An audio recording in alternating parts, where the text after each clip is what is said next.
O senhor certamente não é desses que considera o Congresso uma hiena. Certamente o senhor, se achasse isso, não estaria aqui dialogando. Certamente o senhor acha que é mais nobre esse espaço do que uma hiena. Além disso, eu sou professor de História também, general. E acho importante o senhor falar que a gente pode ter mais de uma visão sobre a história. O problema é quando quem tem determinada visão acha que precisa eliminar quem tem outra. O problema não é termos duas visões. O problema é quando alguém, por ter uma visão, pode desaparecer, ser assassinado ou torturado. Esse é o problema. Muito presente na história do Brasil, o senhor sabe disso. O problema não é termos mais de uma visão, muito pelo contrário, essa pode ser a parte boa. Além disso, acho que sobre o episódio da defesa do ato institucional número 5, feito pelo deputado Eduardo Bolsonaro, esse caso já está no Conselho de Ética dessa casa. Então já tem um lugar para ser debatido e as providências serem tomadas, que é o Conselho de Ética. É lá que nós vamos debater e decidir o que fazer, né? Acho que não tem que ser alimentado isso e tem que se dar uma resposta muito categórica a essa aberração dessa declaração, que é violenta. O ato institucional número 5, o senhor sabe muito bem, no seu artigo 2º, previu o fechamento do Congresso, né? Além de outras consequências. Nesse sentido, a declaração que pegou muito mal do senhor foi que nós teríamos que ver, o senhor já explicou isso em diversos jornais, inclusive hoje tem uma matéria no Estadão. Não quero ser aqui desonesto em relação a isso. Mas a ideia de que nós temos que ver como seriam as 5, claro que nós não temos que ver como seriam as 5. Porque, por exemplo, se fosse esse o caso, eu teria que perguntar: cassação de mandato, suspensão de direito político, fechamento do Congresso e censura. Qual dessas partes do AI-5 o senhor acharia que a gente teria que utilizar hoje em dia? Nenhuma, né, general? Nenhuma. Não é isso que a gente precisa. Então, não tenho dúvida de que isso está superado.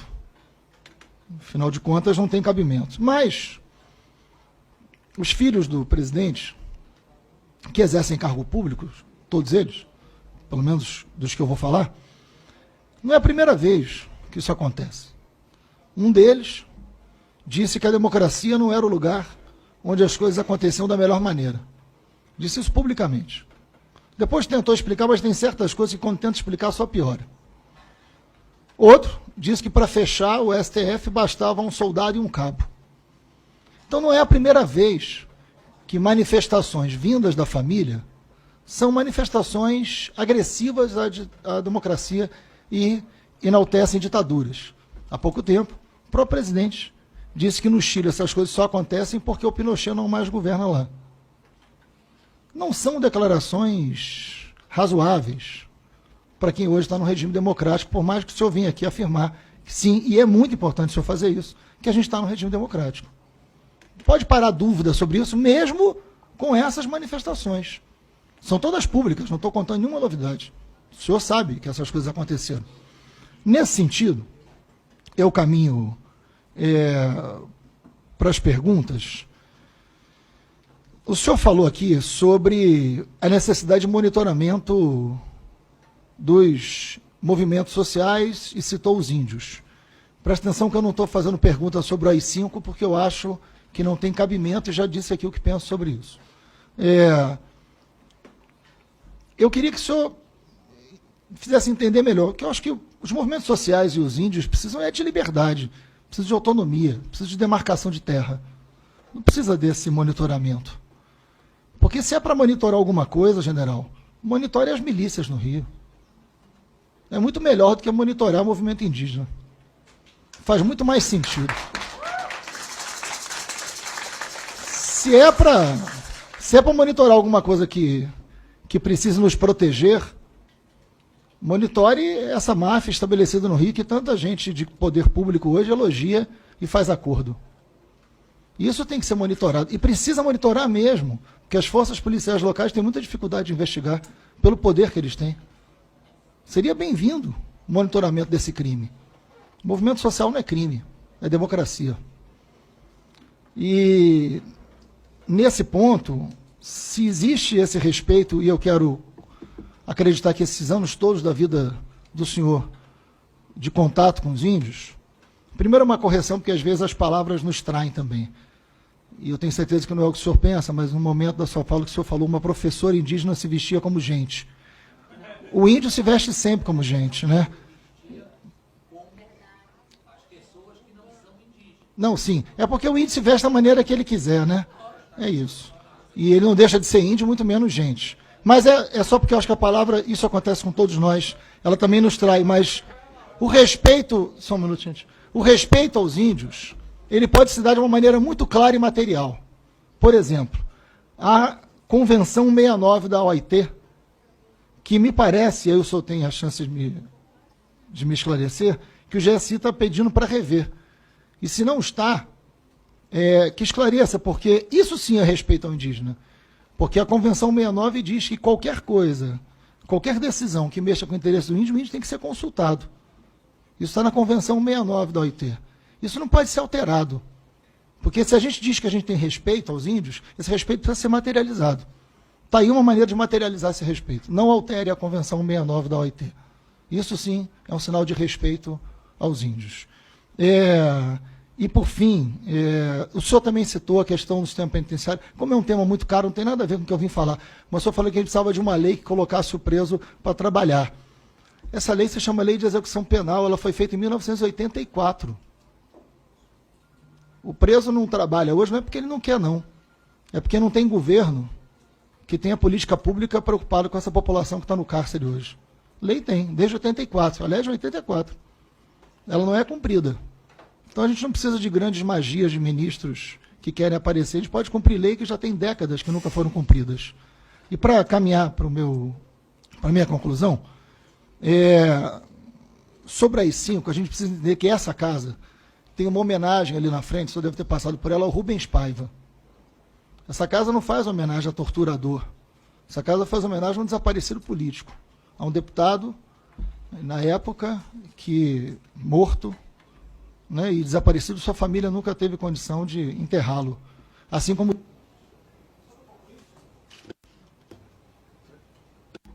Então, nesse sentido, é um desrespeito e uma violência muito grande com a família dos desaparecidos, qualquer parlamentar, qualquer autoridade pública que venha suscitar a memória de um ato institucional que foi tão violento e tão dramático para a família dessas pessoas. Essa casa homenageia o Rubens Paiva como uma maneira de homenagear a democracia, para que a gente não tenha nenhuma dúvida de que o tempo sombrio de uma ditadura não precisa mais voltar. Eu estava na Comissão de Segurança evitando barbaridades. Não estou entrando em dúvida sobre que o senhor estava trabalhando em outro lugar, mas só que o senhor abordou determinadas coisas que já foram abordadas largamente aqui. Eu já coloquei a minha posição bastante clara, que sou absolutamente contra qualquer manifestação com relação às 5. As 5 é coisa do passado, não tem que ser resgatado em momento nenhum. Então, nunca passou na minha cabeça, nem na cabeça do governo Jair Bolsonaro, qualquer resgate do AI-5. Também disse claramente que a ABIN não faz monitoramento, a ABIN faz acompanhamento. E quando alguma coisa pode parecer uma ameaça à segurança institucional, a ABIN transmite o que foi levantado para órgãos de execução, que é o caso da Polícia Federal, da Polícia Rodoviária Federal, da própria Receita Federal, Ministério Público. Então, a ABIN e o sistema de inteligência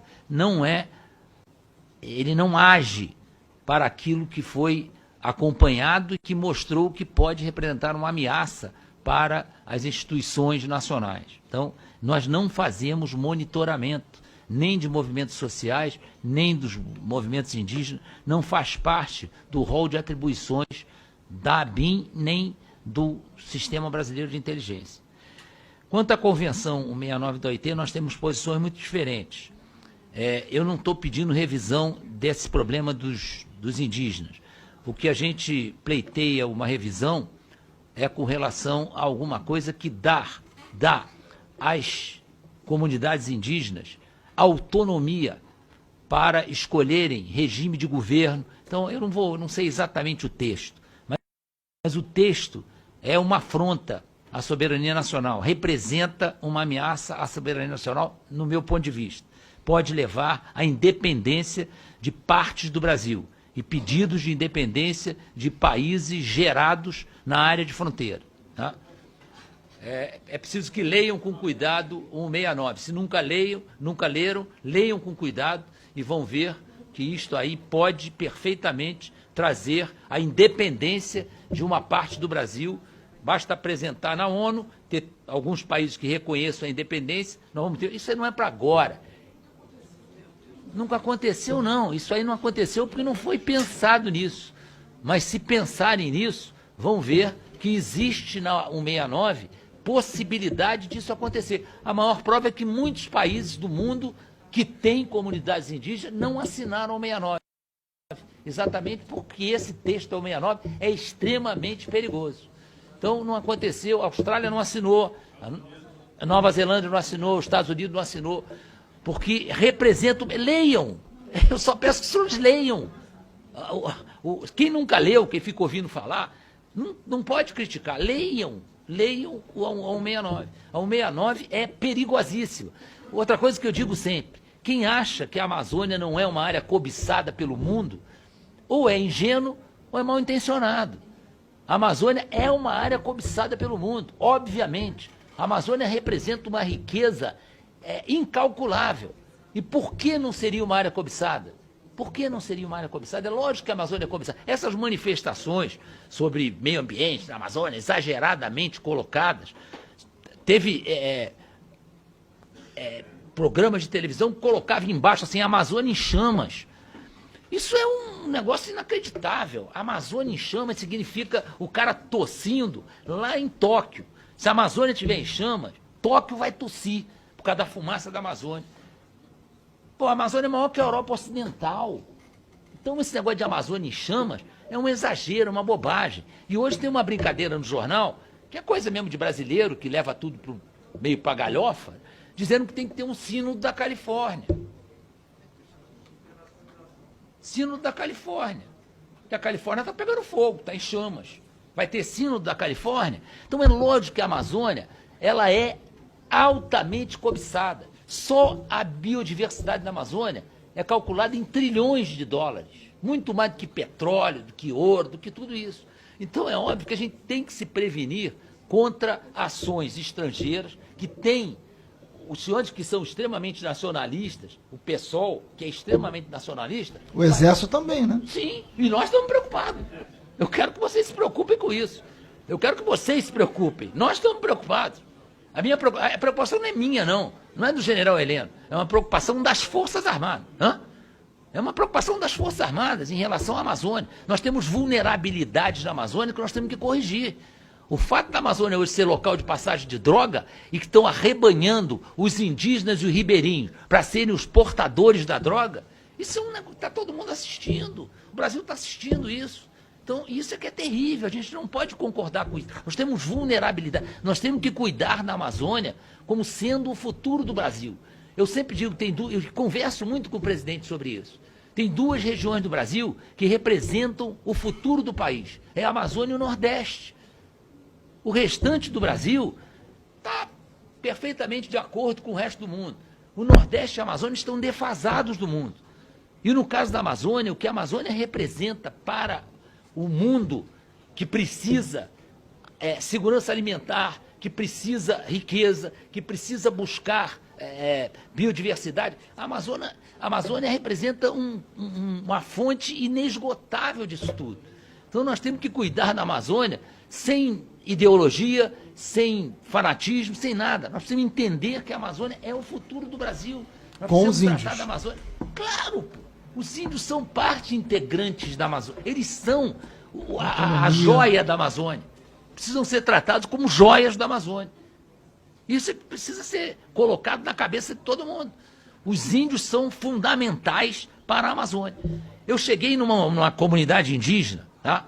Lá em Roraima, tá? Fui visitar, logo que cheguei na Amazônia. Cheguei lá, os indígenas se aproximaram. Eles são arredios no início. Se aproximaram, nós estávamos com um avião da Força Aérea Brasileira, fardados, eles vieram se aproximando. Aí eu tentei um contato com eles. E eles só falavam inglês, dentro do território nacional. Eram índios nômades que tinham vindo da Guiana, só falavam inglês. Isso aí me assustou profundamente. E nós estávamos indo lá por acusação. Hã? Não, foi lá em cima. Foi. Eu vou me lembrar daqui a pouco as duas comunidades lá. E nós estivemos lá com o Brigadeiro Xavier, que me convidou para ir. Eu tinha uma semana na Amazônia, que tinha acusações do senador Mozarildo Cavalcante que o espaço aéreo brasileiro estava sendo invadido por aviões venezuelanos. Nós fomos lá confirmar ou não. Encontramos freiras lá, com comunidades indígenas brasileiras, e encontramos essa comunidade falando inglês. Nós não conseguimos nos comunicar com eles, a não ser em inglês, dentro do território nacional. E aí o camarada diz que essa comunidade está em condições de defender o território brasileiro. Isso é ingenuidade. Nós não podemos ter esse tipo de ingenuidade. Nós temos que tratar as coisas como são. Então, eu acho que a gente tem que buscar superar essas deficiências que, ao longo do tempo, nós permitimos que acontecessem dentro da Amazônia. Por que o Pará é tão conturbado? Porque o Pará tem estradas que permitem evacuar a madeira que é roubada. Por que o Amazonas é totalmente preservado? Porque não tem estrada. Isso aí é só conviver lá na Amazônia que vai verificar. O Pará dá margem a esse tipo de exploração e é extremamente explorado por conta disso. O Amazonas não, é totalmente preservado, porque qualquer deslocamento na Amazônia tem que usar os meios fluviais. Os meios fluviais são lentos, são caros e são, em termos, por exemplo, de transporte de madeira, a madeira chega molhada, chega inchada, não sei o quê, então eles preferem, lógico, explorar a madeira do Pará e fazer irregularidades, falcatruas, ilícitos com a madeira do Pará. Nós temos que ver isso com os olhos de realmente tratar da Amazônia com a relevância e com a prioridade que ela merece. Tá? Obrigado.